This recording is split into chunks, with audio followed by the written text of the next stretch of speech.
আসসালামু আলাইকুম। নতুন কোনো ভিডিও নিয়ে আবারও হাজির হলাম আপনাদের মাঝে। আমি ইয়ারল শেখ। নতুন ভিডিও ছড়াতে আজকে সকাল সকাল অনেক কাজ-কাম শুরু হয়েছে। আর শীতও যে পড়ছে, প্রচণ্ড শীত। আর আগুনের পাড়ে বসে বসে আমি একটু টিকটক করার চেষ্টা করলাম। দেখি টিকটক করতে পারি কিনা। আগেও টিকটক করে দেখলাম, আপনাদের মাঝে টিকটকটা উপস্থাপন করেছি, অবশ্যই দেখছেন।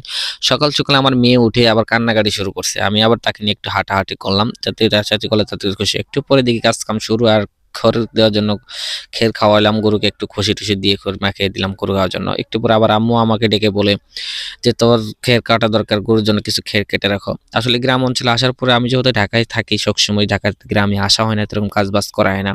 আর এগুলা কাজ-কাম আমার কখনো করাও হয় না। এগুলা কাজ সবসময় আমার মা এবং আব্বু মিলে সবসময় চাপে করে। আসলে একটা ছোটখাটো একটা খামার দিছি, আলহামদুলিল্লাহ। দেখি আল্লাহ পাক কোন পথে সাকসেস করতে পারি কিনা।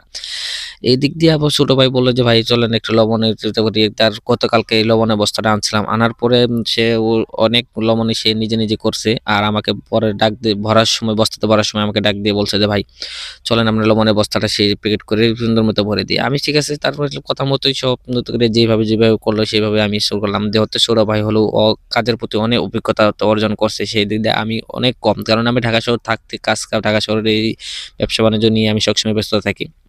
একটু পরে খের কাটার জন্য পরিস্থিতি নিয়ে নিলাম। আর খের যে একটু আগে আনছি সেটা দেখছেন আপনাদেরকে। এই খের কাটার জন্য আমি পরিস্থিতি নিয়ে নিলাম আর খের কাটার জন্য শুরু করলাম। বিসমিল্লাহির রহমানির রহিম। খের কাটা শুরু এবং দেখি খের কেটে দেখি কোন দিকে করা যায়। এইজন্য দিয়ে আসলে জিনিস কি, আমার আসলে গ্রাম হচ্ছে, ঢাকাতে থাকাও হয় না, সেরকম করে কাজ-বাজও করে না। আর এদিকে মা এবং বাবা করতে ক্লান্ত। একটু পরে দেখি যে মা আবার ডাক দিয়ে বলল যে, "বাবা যেহেতু কাজ-কাম করছো, অনেক কিছু করছো, তুই ছাগলটা নিয়ে একটু বেঁধে দাও।" পরে আমি আমার ছোট ভাইকে বললাম, যে মোবাইলটা ধরে দিয়ে ওরে বললাম যে, "তুই ভিডিও কর, আমি দেখি আজকে যা করবো আর সারাদিন সব আজকে আমি আমার এই ভিডিওর মাধ্যমে তাদের কাছে তুলে ধরবো।" তো এইভাবে করে রিঅ্যাক্টিভ করতে সোজা দিয়ে চলে যাচ্ছে ক্ষেতের দিকে। পুষ্করণী পাড়ের ভিতর দিয়ে একদম সোজা চলে গেলাম ক্ষেতের উদ্দেশ্যে। ক্ষেতের ওখানে যেয়ে দেখি একটু বারবার করে শসা এলোমেলো যে হালা বাতাস দিয়ে, সেই যে হালা বাতাস দিয়ে সুন্দর মতো চলতেছে। ঠিক আছে? অনেক সুন্দর আবহাওয়া, যে বাত্রায় সকাল একটু উঠে দেখি যে আসলে সকাল ওইখানে অনেক গ্রাম অঞ্চলে একটা জিনিসকে অনেক ভাল লাগে। এই জিনিসটা আসলে কখনো অন্য জায়গায় হয় না। একদিক দিয়ে তো করে মাপ করে দিলাম, মাপচাপ দিয়ে দেখলাম যে ছাগল কারো কোনো ক্ষয়ক্ষতি যেন না করে, মাপচাপ দিয়ে পরে ছাগল সুন্দর করে একদিক দিয়ে খুঁটে গেড়ে রেখে দিলাম। একটু পর ছোট ভাই বলল যে, "না ভাই, এটা তো ছাগল ছেড়ে দিতে।" আমি বললাম, "না, ছাগল ছেড়ে দেওয়া যাবে না, তুই বেঁধে দে।" পরে বেঁধে দিল। এদিক দিয়ে আবার সোজা বাড়ি চলে আসলাম, যে বাজারের যে ছাগলের যে ২ টা ছানা আছে, ছানাকে সুন্দর করে এদিকে আগুনের দিকে রোদ দিলাম। আমার ওইদিকে গরু অনেক দুঃখের সংবাদ দিতে খুব খারাপ লাগে। কেননা কালকে পরশুদিন গরুটা কিনেছে, গরুটা অনেক অসুস্থর কারণে মনটা আজকে ভীষণ খারাপ। আর ভীষণ খারাপ হলেও তাও কাজ-কাম করতে হবে। একটু পরে ছোট ভাই বলল যে, "ভাই ধানের খের ফেলাইতে হবে, বীজ ফেলাইতে হবে।" পরে ছোট ভাইকে বলার পরে যে বীজ পাওয়ার পরে আব্বু আর আমাকে ডাক দিয়ে বলল যে, "চলো বীজটা দেখি যে বীজে আসলে ধানের গ্যাস আসছে কিনা, যেটা বলে বীজের ফুলটা বা বীজ যেটা আছে কিনা।" পরে আমি দিক দিয়ে কুলি করে বীজ দেখলাম, আমি আর আব্বু মিলে সে দেখবার করে দেখলাম। পরে দেখি যে মোটামুটি গ্যাস আসছে। আর এদিকে আব্বু বলে যে খেতে তৈরি করতে হবে। পরে আমি কোনো কিছু না করে সোজা চলে গেলাম ক্ষেতের উদ্দেশ্যে, যেয়ে খুব শুরু করলাম। বিসমিল্লাহির রহমানির রহিম। পরে আমার পিছে আমার বড় ভাই এবং কি সবাই মিলে ওরাও ছিল, যে সে কাজ-কাম শুরু করলো। আর এই ক্ষেতটা আমাদের পুরাপুরিভাবে খুদে নিতে হবে, সুন্দর করে একদম করে খুদে নিতে হবে, প্লেন করে। আর ক্ষেতটাকে সমান করতে হবে। এজন্য আমি যেয়ে খুব শুরু করলাম। সুন্দর মতো সকাল করে খুব শুরু করলাম। আসলে যা একটা বলেছি কি, যে আসলে আমরা অনেকেরই ধারণা নাই যে আসলে কিভাবে চাষবাস করে, কি করে আশেপাশে। আসলে এই কাজের প্রতি আমার আব্বুর প্রচণ্ড অভিজ্ঞতা অর্জন আছে। অনেকেই আমার আব্বুর কাছ থেকে এই এলাকায় পরামর্শ নেয়। আমি একদিক দিয়ে এই যে খের-মের ঘাস মাসের জন্য আবার একটু হাল বয়ে নিলাম। একটু চতুর্পাশে একটু খুঁজে দিয়ে। একটু পরে দেখি প্রচণ্ড এই পাশে বাম পাশের একটা ক্ষেত। আর এদিকে এসে দেখি প্রচণ্ড এই গেটটা প্রচণ্ড ঘাসকে সুন্দর করে পরিষ্কার করে নিয়ে নিতে হবে। কারণ এই ঘাসের জন্য আমার প্রচণ্ড ক্ষয়ক্ষতি হতে পারে। এজন্য আমি কোনো কথা না বাড়িয়ে বাসনটা নিয়ে সোজা ঘাসকে প্লেন করে পরিষ্কার করা শুরু করে দিলাম। শুরু করে দেওয়ার পরে দেখি যে আমার আব্বু ডাক দিয়ে বলে যে, "এইভাবে পরিষ্কার করে সুন্দর করে এই ঘাসটাকে প্লেন করে রাখো। এই বীজগুলা এখানে ফেলবো।" আমি ঠিক মতো করে পরিষ্কার করে নিলাম। কারণ হলো গিয়ে এই বীজটা ফেলতে চাইলে যেন ক্ষয়ক্ষতি না হয় নেক্সট টাইম। আবার ওর দিক দিয়ে বাম পাশে শুরু করলাম। এই যে আসলে এইগুলা গ্রাম অঞ্চলে এসে করার পরে সেই একটা ফিলিংস আছে, খাবারের টাবারের টেস্ট পারে। আসলে ঢাকা শহরে আমরা গ্রামে আসার পরে আমি যে খাবার-দাবার খাই, আসলে ঢাকা শহরে সেই খাবার-দাবার খাইতে পারি না।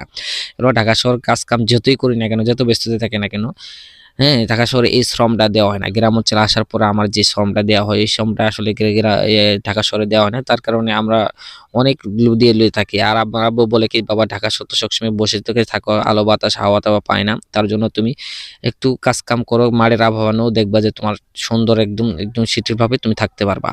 আসলে কথা সত্য। সেই সুন্দর মতো করবো। এরপর একটা ঘর নিয়ে আমি এদিক দিয়ে ব্যস্ত হয়ে গেলাম। আর এদিকে মাঠ পুরা পরিষ্কার করা শেষ। আর ছোট ভাইকে বললাম, "তুই একটু হাল বোয়া।" পরে ওইদিক দিয়ে এদিক দিয়ে টেনে এটা সুন্দর করে প্লেন করে হাল বোয়াইতেছে। আর এদিকে আমার আব্বু বীজ দিতেছে পেঁয়াজের ক্ষেতে। আর এদিকে সার মার বীজ করার জন্য আমরা প্রস্তুতি নিয়ে নিলাম। আর আমার আব্বু সুন্দর মতো সারটাকে মিশিয়ে দিল। আর আমি আমার মতো করে পরিস্থিতি নেওয়ার জন্য আমি পরে আব্বুকে বললাম, "দেখি আব্বা, আমাকে দাও, আমি চেষ্টা করে দেখি আমি পারি কিনা।" পরে দেখি যে পারে না। আমার আব্বু আবার পিছন থেকে দেখেছে, "বাবা এমনি দাও, এমনি দাও, এমনি দিতে হয়।" পরে আমার তো আসলে যেহেতু ধারণা নেই, এদিক দিয়ে আমার প্রতি ধারণা কম, আমি তো আর এগুলা করি না, যার জন্য আমার আব্বু করে। একটু পরে আবার বীজ-টিজ আমার ছোট ভাই সুন্দর মতো আনলাম, এনে বীজ-টিজ গুছায় গাছায় নিলাম। কারণ হলে গিয়ে আমরা কিছুক্ষণের মধ্যেই সেই বীজটা আমরা সেই জমিতে ফেলবো। এই ফেলার জন্য ছোট ভাই আবার সুন্দর মতো বলেতে সুন্দর করে করে গুছায় নিতেছে ছোট ভাই। সে গুছায় গাছায় নেওয়ার জন্য ছোট ভাই হলো গিয়ে, আমরা ছোট হলে কি হবো, ও আমার থেকে অনেক বছর অভিজ্ঞতা। এদিকে আমার আব্বু সে বীজটাকে শুরু করলো, বিসমিল্লাহ বলে শুরু করলো। আর আমি আমার মতো করে একটু ভিডিও করে নিলাম আশেপাশে দাঁড়িয়ে। কারণ যেহেতু এখন কাজ কাম শেষ, আমি একটু দাঁড়িয়ে দেখতেছি আমার আব্বু ফেলাইতেছে। একটু পরে আবার দেখি যে ধান ফেলানোর পরে অনেক ময়লা আসে, যে ময়লার জায়গা জমি আব্বু বলো যে, "তুমি, আমি যত ধান ফেলাইছি তুমি জায়গা যে পাতা গুলা গাছের যত উপরে গাছের ডালবাল পড়ছে, ডালবাল পড়ার কারণে জায়গা জমিটা অনেক নোংরা হয়ে গেছে।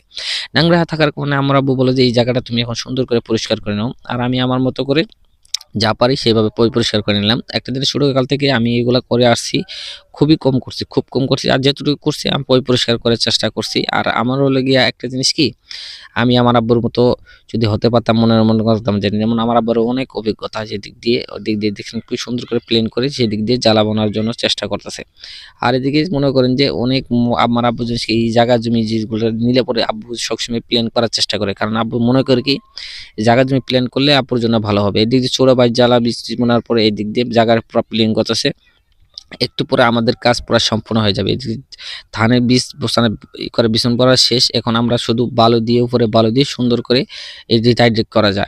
এডিট হাইড্রেট করার জন্য এই দিক দিয়ে যেন কোনো মুরগি বা অন্যান্য যে পশুজাত জিনিস, এই জিনিসগুলো যেন আমার ক্ষতি না করতে পারে, এদিক দিয়ে আমার বড় ভাই এবং কি ছোট ভাই এবং আমি মিলে সুন্দর করে পলি, আগের অনেক গেছে বছরে পলি ছিল, সেই পলিগুলো আমরা কেটে সুন্দর করে ঢেকে দিচ্ছিলাম। এমনকি বৃষ্টি এবং শীতের আবহাওয়া থেকে সেই ধানের বীজগুলাকে বাঁচানো। আর এভাবে পুরো ক্ষেতকে ঢেকে দিলাম, কোনো মুরগি এবং বৃষ্টির জন্য কোনোদিন ক্ষেতের ক্ষয়ক্ষতি না হয়, এই জন্য পুরো ক্ষেতকে এইভাবে ঢেকে দিলাম। তো আজকের ভিডিও এই পর্যন্ত, দেখাবেন নেক্সট কোনো ভিডিওতে। ভালো থাকবেন, আসসালাম।